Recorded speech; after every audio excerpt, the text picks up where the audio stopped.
Hello friends, अस्सलाम वालेकुम जी। तो मैंने एक जो क्ले की पेस्ट बनाने के लिए एक प्रिपरेशन की इसकी वीडियो बनाई थी, वो मैं पहले बना चुकी हूँ। आप देख सकते हैं, आई बटन में भी मैं डाल दूँगी। और उसके बाद आज मैं ग्रे क्ले की पेस्ट के साथ ही क्रंच करने के लिए लेके आई हूँ। क्रंचेस बहुत ज़्यादा लेके आऊँगी, बहुत ज़्यादा फरमाइशें भी आई हुई हैं और बहुत सारी दूसरी वीडियोस भी की भी आई हुई है रिक्वेस्ट।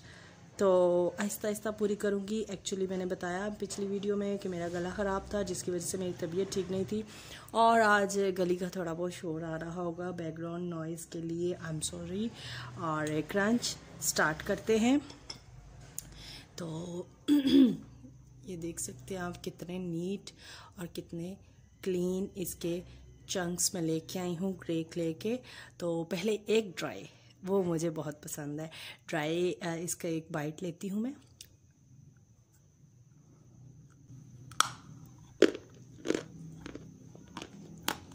वाओ, ज़बरदस्त पेस्ट के साथ।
जी तो फ्रेंड्स, रात के इस वक्त 12 बजे हुए हैं, फिर भी मेरी गली में बहुत शोर है क्योंकि गर्मियाँ आ गई हैं, लोग देर से सोते हैं।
ड्राई क्रंच का ज़्यादा मज़ा आता है।